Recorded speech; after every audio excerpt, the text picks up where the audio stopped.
Fiat fait beaucoup dans la communication pour rassurer les autorités algériennes, pour les fidéliser, juste parce elle veut absolument lancer cette usine qui ne sera absolument rien, où il n'y aura aucune différence. Cette usine n'a pas été autorisée à assembler des véhicules diesel, c'est-à-dire des véhicules essence. On parle des véhicules électriques. On a l'impression que ce sont des négociations qui se font du jour au jour. Le scénario d'un deuxième départ comme celle de Renault n'est pas à écarter. Malheureusement, pour que ce projet réussisse, il faut d'abord se donner du temps, il faut que le pays soit stable. 3, il faut travailler sur l'environnement industriel pour que des entreprises algériennes ou internationales viennent investir dans la sous-traitance, c'est-à-dire la fabrication et la production des pièces pour l'industrie automobile. C'est comme ça que le Maroc a réussi. C'est pour ça que les usines Renault, Peugeot, PSA en Maroc ont réussi. Parce qu'il y a la stabilité politique, il y a l'environnement industriel qui commençait à mûrir, ils se sont donné du temps. C'est une stratégie, ils sont passés par plusieurs étapes. Le problème, c'est que les trois ne sont pas encore réunis. Selon nos sources, Fiat fait beaucoup dans la communication pour rassurer les autorités algériennes, pour les fidéliser, juste parce elle veut absolument lancer cette usine qui ne sera absolument rien, où il n'y aura aucune différence, avec les autres usines qui ont été mises en place durant la gérie de Bouteflika, à commencer par celle de Renault qui a commencé en 2014. Il y aura donc 4 modèles qui seront assemblés d'abord, parce que le taux d'intégration durant 2023 comme 2024, à 2025 ne va pas se développer. Il faut attendre 2026 pour qu'on ait 30%. Donc ce sera un projet similaire. Je dis bien similaire, la seule exception, c'est que cette usine n'a pas été autorisée à assembler des véhicules diesel, c'est-à-dire des véhicules essence. On parle des véhicules électriques, mais pour le moment, ça reste une utopie. On n'a pas l'environnement industriel et l'environnement social adapté pour utiliser les véhicules électriques et les recharger. Donc, je ne sais pas comment ils vont faire les autorités algériennes là-dessus. En tout cas, ce projet ressemble, franchement, trait pour trait au projet de Renault. Les Blaves 2014. Renault, ils ont commencé comme ça. Ils avaient l'objectif d'atteindre 25-30% rapidement durant les 3 ou les 4 premières années. Renault a réalisé cet objectif, puisqu'à partir de 2018-2019, ils ont atteint 25% de taux d'intégration. Renault avait l'objectif de fabriquer, d'atteindre une production de 75 000 véhicules par an. Durant la meilleure année, c'était 50 000 véhicules. Et Renault, on se rappelle, la même chose. L'usine, normalement, devait coûter plus de 400 millions d'euros à l'époque en 2014, presque plus 400 et quelques 500. Renault n'a rapporté que entre 50 et 60 millions d'euros. Le reste a été complété par des investissements algériens. Rappelons, parce que l'usine de Renault en Algérie, c'est derrière 51 côté algérien, 49 côté français du groupe Renault. Je rappelle, les Renault en Algérie, elle a été, il y a eu la SNVI, entre nous, il y a la SNVI, entre autres, à travers l'État algérien, la SNVI, Sonacom, l'ex-Sonacom. Même récemment, c'est le groupe Madar qui a décidé de racheter les parts de la SNVI. Et pour le moment, Renault, ils ne sont pas majoritaires, n'ont jamais été majoritaires dans son projet, mais c'est eux qui avaient l'exclusivité du management et qui avaient la direction du projet et ils étaient gérés par eux-mêmes, et par leur propre, et par Renault. Le partenaire algérien, il se contentait que de siéger dans le conseil d'administration. Dans le cas de Fiat, apparemment c'est pas le cas, il n'y aura pas de partenaire algérien, jusqu'à preuve du contraire. En tout cas, donc ce sera Fiat Algérie, une filiale visiblement pour le moment, parce que en Algérie il y aura beaucoup de rebondissements. Mais je fais un projet à ça, il n'y a pas eu il n'y a pas une étude préalable, ou la haja mbniya mliha, ou il y a des choses dans la transparence. On a l'impression que ce sont des négociations qui se font du jour au jour. Alors, projet Renault au début, rappelons-nous, c'est pour ça que le parallèle entre Fiat et Renault est très intéressant, et beaucoup d'experts européens ont peur que Fiat se casse la gueule, se casse les dents comme Renault, parce que Renault, ça a commencé comme ça. C'était les autorités algériennes à l'époque de Bouteflika leur ont tendu les bras, leur ont ouvert toutes les portes, leur ont accordé toutes les facilités fiscales et parafiscales. Pour compléter l'investissement. À l'époque, on parlait d'un investissement de plus de 1 milliard d'euros. On commencerait par 400 et quelques, parce que 500. Renault déjà a rapporté sur la table entre 50 et 60 et ça a commencé. Ça a duré 3-4 ans. Ensuite, l'usine a fermé. Renault, pourquoi ça a fermé? Et pourquoi ça n'a pas été relancé? Alors, Renault, ça a été fermé à partir de 2019-2020. lorsque les autorités algériennes ont interdit l'importation des kits d'assemblage. Les fameux SKD, CKD, SKD, c'est-à-dire les composants des voitures qu'on doit importer depuis l'étranger pour les assembler ou la faire du montage en Algérie. 2021, des négociations ont été, 2022, 2021, Renault a pu redémarrer légèrement, ensuite ça s'est arrêté. 2022, des négociations ont été lancées et ça devait recommencer, l'usine Renault devait être relancée officiellement à partir de janvier 2023. Sauf que le problème qui s'est posé, c'est que déjà Renault avait la capacité elle avait suffisamment, les kits qui étaient déjà disponibles dans l'usine, c'était pour assembler 3200 véhicules. Même Renault avait demandé aux autorités algériennes des autorisations pour importer des kits depuis l'Espagne afin de procéder à l'assemblage de 17 000 véhicules. Sauf que comme l'Algérie n'a plus de relations diplomatiques avec l'Espagne, et comme l'Algérie est en brouille avec l'Espagne, et comme l'Algérie est en guerre contre l'Espagne, elle a apporté des sanctions économiques à l'Espagne, les autorités algériennes ont demandé à Renault d'aller importer leurs kits d'un autre pays. D'ailleurs, on ne traite pas avec les Espagnols à cause depuis la crise de juin 2022 qui est intervenue à la suite de l'alignement du gouvernement espagnol de Pedro Sánchez sur la position marocaine dans le conflit du Sahara occidental à la fin du mois de mars 2022. Mai-juin, les relations se sont tendues. Et à partir d'avril, mai, juin, en juin, officiellement, juin 2022, rappelez-vous, l'Algérie a suspendu son traité d'amitié avec l'Espagne et des sanctions économiques ont été décidées par les autorités algériennes, ce qui a causé des pertes économiques aux entreprises espagnoles estimées à quelques centaines de millions d'euros, mais ce qui a malheureusement éloigné les deux pays et la coopération de l'Algérie et l'Espagne, au-delà des relations, des échanges économiques, elle est réduite au strict minimum. Du coup, elle a été empêchée d'importer des kits d'assemblage depuis l'Espagne. Il fallait qu'elle les ramène depuis le Brésil. Sauf que pour ramener des kits des kits d'assemblage de voitures, ou les kits SKD, CKD depuis le Brésil, ça aurait coûté très cher.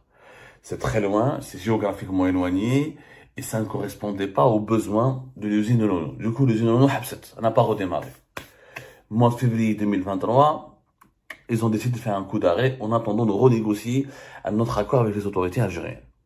Donc Renault qui est présent en Algérie depuis 2014 et qui a plus ou moins atteint ses premiers objectifs industriels, entre 25 à 25% de taux d'intégration, et qui a atteint un certain niveau de production de 75 000 véhicules. Ils ont échoué alors qu'ils avaient exactement les mêmes aides, les mêmes facilités, le même soutien, et toutes les portes leur ont été ouvertes de 2014 à 2018-2019. Est-ce que Fiat, et c'est ce que craignent les experts en tout cas, la presse européenne spécialisée, est-ce que Fiat ne risque pas la même chose en Algérie? Parce que l'Algérie n'a pas tiré les leçons de l'expérience Renault. Bon, Renault, le groupe. Les autres, Hyundai, Volkswagen, c'est des oligarques algériens. Tahkout ou les Hyundai, Ulmi ou les Slovaques, ou les Volkswagen, Kia, l'Arbaï ou les Kia. Mais Renault, ce sont eux qui ont investi, qui se sont installés en Algérie. Bien sûr, on leur a reproché leur manque d'investissement, ils n'ont pas rapporté beaucoup d'argent et ils étaient très méfiants. Mais pourquoi? Parce qu'il n'y a pas l'environnement industriel, il n'y a pas assez de sous-traitants en Algérie, il n'y a pas une industrie algérienne, l'environnement industriel algérien était encore sous-développé. Donc, en réalité, l'Algérie n'était pas prête pour le montage. Et malgré ça, Renault a fait confiance au marché algérien. Pourquoi? Parce qu'elle était le leader du marché algérien au niveau de l'importation des véhicules. Et les voitures Renault, c'était les premières voitures vendues en Algérie. Et Renault a été contraint d'accepter le deal, d'investir en Algérie parce qu'il ne voulait pas perdre le marché algérien, qui était l'un de ses marchés les plus stratégiques dans le monde, notamment en Afrique. Fiat, en fait, se comporte exactement comme Renault. Elle sait que c'est un marché qui est verrouillé. Il y a un besoin, on estime entre 300 000 à 400 000 véhicules neufs. Les groupes français ne sont plus en odeur de sainteté. Les autorités algériennes, comme ils ont des relations instables avec la France, ils ne veulent plus réaliser ou la donner des avantages au groupe français ou la faciliter les investissements des groupes français. Le projet, d'ailleurs, regardez le groupe Stellantis qui compte pas uniquement Fiat, mais Peugeot et Citroën.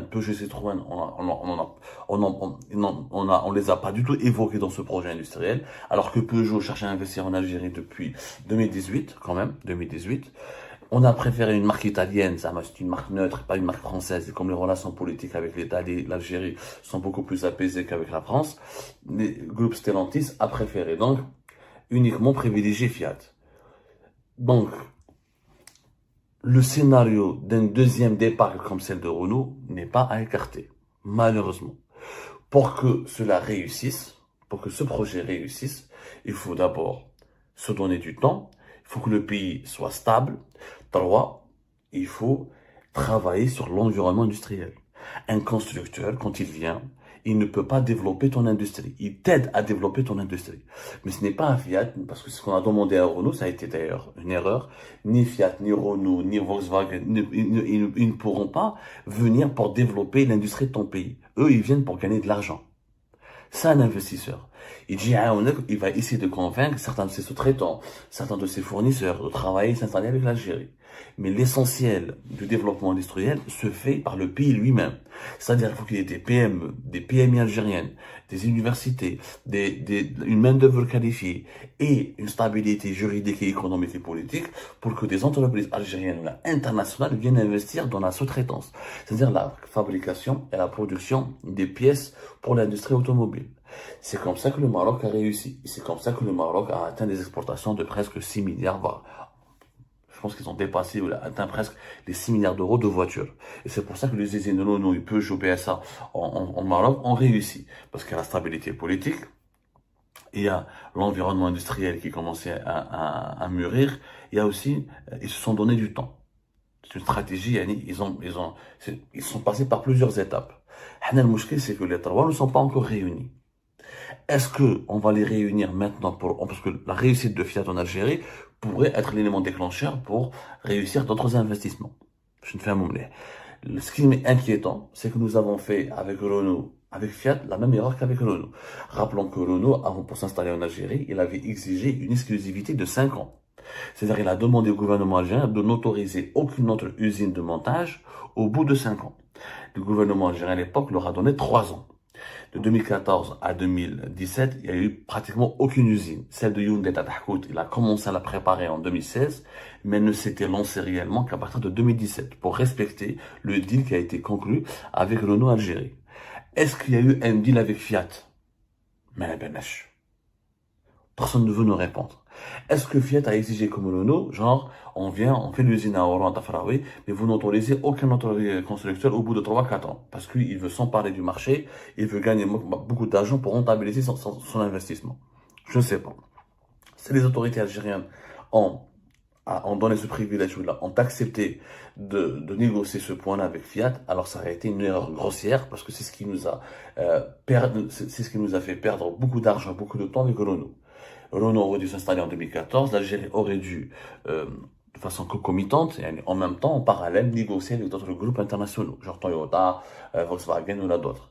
On ne peut pas offrir le monopole, on ne peut pas offrir le marché algérien, qui était, maintenant il ne l'est plus, mais qui était quand même le deuxième marché automobile après l'Afrique du Sud en Afrique, entre 2014 jusqu'à 2018, entre 2013, 2012 jusqu'à 2018, 2017. On ne peut pas l'offrir comme ça sur un plateau en argent. Ça a été une erreur. Si Fiat aura le monopole jusqu'à 2026, ça va être une erreur catastrophique. Parce que quand un constructeur, quand un investisseur, c'est une règle économique. Tout opérateur économique qui a un marché que pour lui-même, il n'aura pas de concurrence, donc il ne sera pas motivé pour réussir son projet rapidement, pour le rentabiliser rapidement et pour offrir des services et des produits de qualité. C'est la concurrence qui crée la croissance économique. C'est la concurrence qui est le moteur, la concurrence et la compétition qui sont les moteurs de la création et de la richesse, de la croissance économique. Espérons que le régime algérien, que le gouvernement algérien actuel ne leur a pas donné ce privilège d'avoir le monopole sur le marché algérien pendant 2-3 ans. Et ben voilà les amis, c'était ça. Je vous remercie comme d'habitude pour avoir suivi la vidéo jusqu'à la fin. N'oubliez pas de nous laisser vos commentaires, vos réactions autour du sujet et de vous abonner à la chaîne si vous n'êtes pas encore abonné. Je tiens à vous remercier aussi pour votre soutien à notre chaîne, pour vos encouragements, pour vos commentaires aussi nombreux et diversifiés. Je tiens aussi à remercier nos abonnés et les personnes qui nous suivent régulièrement. Sans vous, ça n'aurait pas été possible. Donc voilà, merci encore une fois et à la prochaine dans une nouvelle vidéo. Au revoir.